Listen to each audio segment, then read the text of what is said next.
Hari Kesehatan Nasional yang ke-58 ini, Rumah Sakit PKU Muhammadiyah Temanggung mendapat giliran sebagai panitia.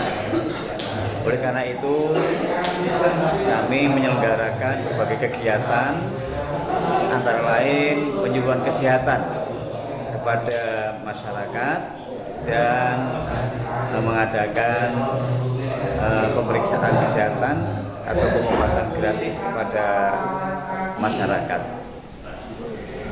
Di samping itu, kami juga mengadakan berbagai kegiatan sosial yang lain, tidak hanya terbatas pada kegiatan di bidang kesehatan.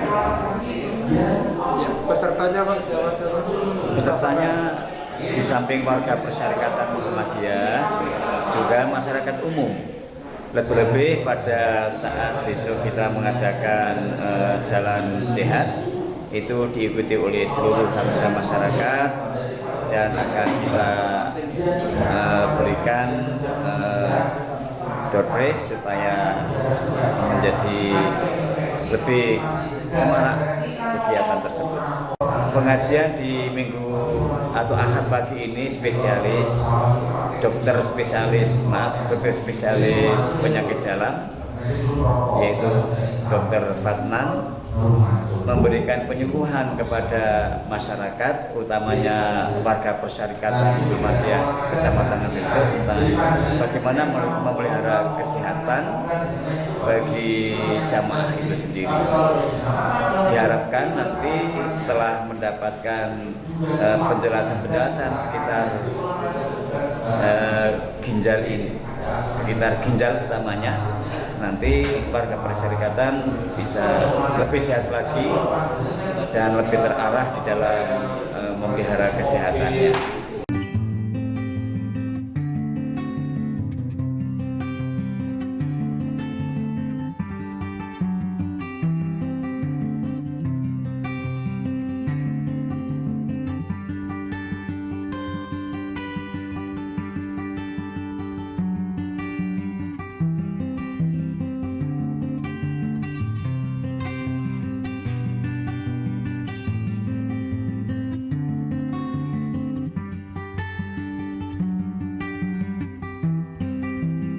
Menyampaikan tentang tips-tips untuk menjaga kesehatan ginjal.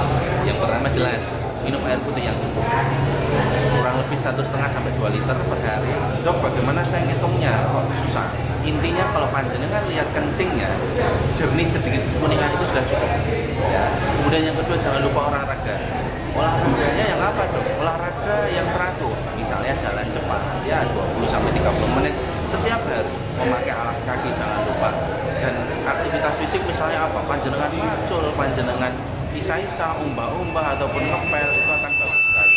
Kemudian selanjutnya panjenengan harus melakukan konsumsi makanan yang cukup, terutama yang sehat ya, yang mengandung sayuran, buah, kemudian karbohidrat. Jadi jangan hanya satu sisi, buahnya dulu atau makan dulu, boleh berbarengan, boleh sebelum atau sesudah. Yang penting konsumsi buah, baik itu dalam bentuk jus, konsumsi kopi dan teh tidak masalah.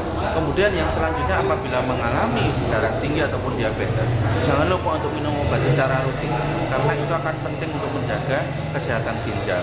Jadi rutin kontrol ke dokter, rutin mengkonsumsi obat, itu justru akan melindungi ginjal, bukan sebaliknya malah merusak ginjal. Jadi hati-hati dengan hoax yang ada di masyarakat bahwa mengkonsumsi obat seumur hidup, obat darah tinggi atau diabetes merusak ginjal, itu salah. Kemudian yang terakhir, jangan lupa untuk konsultasi ke dokter. Apabila jumlah kencingnya sudah berkurang atau warnanya sudah menjadi sangat gelap sekali walaupun minumnya sudah cukup, maka itu harus diwaspadai, sudah terjadi sesuatu di ginjal. Jadi panjenengan tidak perlu khawatir. Yang perlu kita tahu bahwa menjaga kesehatan ginjal itu sama juga menjaga kesehatan tubuh kita secara keseluruhan.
kita tahu bahwa cuci darah itu hal yang menakutkan ya. Apakah nanti dicuci pakai rinso, daya, sokle, bukan. Jadi cuci darah itu mengganti ginjal. Ginjal kita secara normal itu akan menyaring darah 200 liter per hari. Tetapi pada satu kondisi yang sangat buruk itu hanya mampu 10 liter atau 20 liter setiap hari. Dan itu tinggal sedikit saja yang berfungsi. Sehingga membutuhkan alat untuk menarik sampah-sampah limbah metabolisme itu dari tubuh. Caranya bagaimana, Dok? Kalau panjenengan pernah donor darah, caranya seperti itu, sehingga hanya dipasang alat untuk dievakuasi darah, dialirkan di alat, nanti ada namanya dialister, disitulah fungsi ginjal digantikan, disaring, setelah bersih dimasukkan lagi.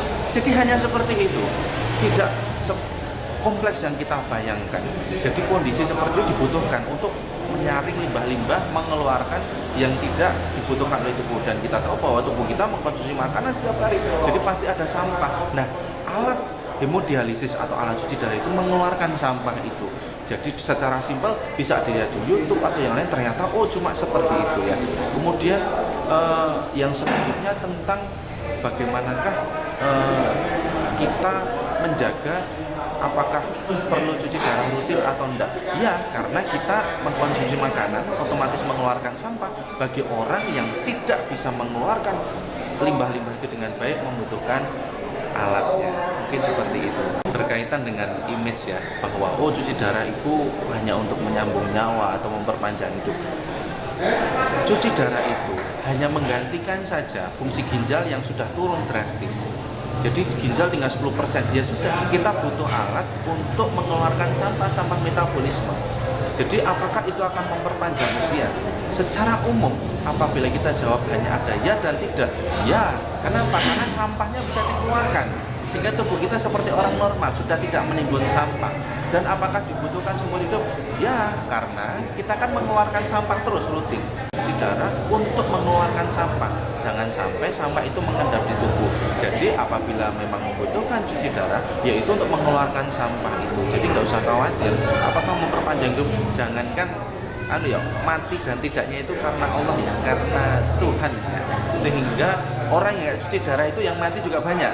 Yang cuci darah yang hampir usianya 85 tahun juga ada gitu kan. Jadi kita harus berpikir lebih luas bahwa cuci darah ataupun enggak itu tergantung kebutuhan. Kalau kita butuh cuci darah ya sudah dilakukan, kalau masih sehat enggak ya sudah. Jadi faktor usia itu bukanlah menjadi domain kita, tapi sudah domainnya Allah. Tugas kita ikhtiar, karena salah satu ikhtiarnya untuk mengeluarkan sampah itu dengan cuci darah.